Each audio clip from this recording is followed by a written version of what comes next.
Hello बच्चों, welcome in Charak medical and NCERT classes. This is your chemistry teacher Shubham Kaushik. और आज हम डिस्कस करेंगे एनसीईआरटी केमिस्ट्री एक्सरसाइज सॉल्यूशन।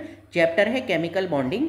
इस सीरीज़ में बच्चों हम एनसीईआरटी जितने भी इंटेक्स्ट क्वेश्चन है उनकी वीडियो बनाते हैं, मतलब उनका सॉल्यूशन की वीडियो बनाते हैं, और एनसीईआरटी बैक एक्सरसाइज की सॉल्यूशन की वीडियो बनाते हैं। NCERT line by line chemistry मैंने पढ़ाई हुई है।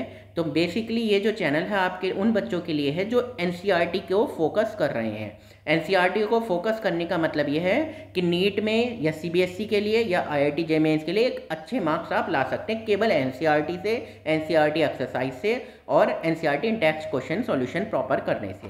तो ये जो चैप्टर है ये हम डिस्कस करते हैं। आज हम केमिकल बॉन्डिंग चैप्टर का write Lewis symbols for the following atom and ion. तो लुईस सिंबल देखते हैं क्या है सल्फर के, और S minus minus, aluminium Al3+ hydrogen H minus. ठीक है, तो लुईस सिंबल क्या है। अब जैसे मान लो सोडियम का है सिंबल बताना है, तो मैं आपको बता दूं सोडियम का एटॉमिक नंबर होता है 11, तो यानी कि 281। तो एक इलेक्ट्रॉन बचा हुआ है तो हम ऐसे करके ये दिखा देंगे, बस ये है, यानी कि इलेक्ट्रॉन का आउटर मोस्ट शेल इलेक्ट्रॉन का जो बॉन्डिंग में पार्टिसिपेट करेंगे, और जो बॉन्डिंग में पार्टिसिपेट नहीं कर रहे हैं आउटर मोस्ट शेल के जो इलेक्ट्रॉन है वो हम दिखाते हैं। तो सल्फर और S माइनस माइनस, तो सल्फर का एटॉमिक नंबर होता है 16। 16 का मतलब इलेक्ट्रॉनिक कॉन्फ़िगरेशन हम जनरल इलेक्ट्रॉनिक कॉन्फ़िगरेशन कैसे कर सकते हैं, 286 है ना, आउटर मोस्ट शेल में 6 इलेक्ट्रॉन। तो दिखा सकते हैं, पर सल्फर ऐसे दिखाया 1 2 3 4 5 और 6 ये दिखा देंगे। ठीक है, और S माइनस माइनस की बात है तो minus minus di negative charge है, infers that there will be 2 electron more in addition to the 6। मतलब अगर S माइनस माइनस का मतलब 2 इलेक्ट्रॉन और आ गए, 2 इलेक्ट्रॉन और आ गए तो हम क्या करेंगे, देखो ये कैसे बनाया हुआ है, मतलब कि S तो पहले कितने थे, 6 थे, तो अब हम कितने हो जाएंगे, 8 हो जाएंगे।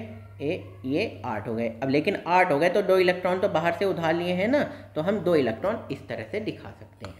ठीक है बच्चों, चलिए तो अब सेकंड है एल्यूमिनियम और एल्यूमिनियम 3+। तो एल्यूमिनियम का एटॉमिक नंबर कितना होता है, 13 होता है, और 13 का मतलब इलेक्ट्रॉनिक कॉन्फ़िगरेशन 2 होता है, 8 होता है और 3 होता है। तो 3 का मतलब क्या, यानी कि हम ऐसे एल्यूमिनियम को दिखाएंगे 1 2 और 3 इलेक्ट्रॉन दिखा देंगे लुईस डॉट, है ना। और एल्यूमिनियम 3+ को कैसे दिखा देंगे, जरा देखो ये इनकी शक्ल देख लो, एल्यूमिनियम कि कैसे Al3 डॉट दिखा रखी है और 3+ को ये Al3+ दिखाया हुआ है। ठीक है बच्चों, समझ में आ गया होगा। अब हाइड्रोजन का क्या होगा, हाइड्रोजन का एटॉमिक नंबर कितना होता है, केवल 1 होता है, तो हाइड्रोजन को हम H के बाद डॉट दिखा सकते हैं, मतलब एक इलेक्ट्रॉन, डॉट नहीं है, ये इलेक्ट्रॉन है। और H माइनस माइनस का एक इलेक्ट्रॉन उधार का आ गया है तो एक और डॉट दिखा दो, बस इस H को माइनस ऐसे और कर दो, तो ये हमारा बन जाता है। तो लुईस डॉट स्ट्रक्चर तो पता ही है, लुईस डॉट सिंबल क्या है, मतलब जहाँ पे हम इलेक्ट्रॉन के बारे में भी बता रहे हैं कि ये इलेक्ट्रॉन है। जैसे आप मुझे ये बताओ, मान लो मैंने कहा कि एक स्ट्रक्चर बनानी है MgCl2, MgCl2, एक Cl यहाँ पर, एक Cl यहाँ पर, तो कैसे बनाएंगे। तो मैग्नीशियम का एटॉमिक नंबर होता है 12, तो 12 का मतलब है 282, है ना, इलेक्ट्रॉनिक कॉन्फ़िगरेशन है ऐसे, तो एक इलेक्ट्रॉन मैग्नीशियम का ये दिखा दिया, एक ये दिखा दिया। ठीक है, बहुत बढ़िया।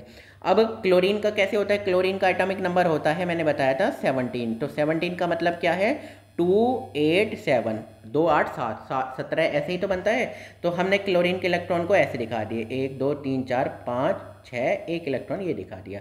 अब ये एक ऐसे दिखा दिया हमने, 1 2 3 4 5 6। तो अब जरा देख लो इनकी शक्ल, ये 8 हो गए और ये भी कितने हो गए, 8 हो गए। ठीक है बच्चों, समझ में आया आपको, ठीक है।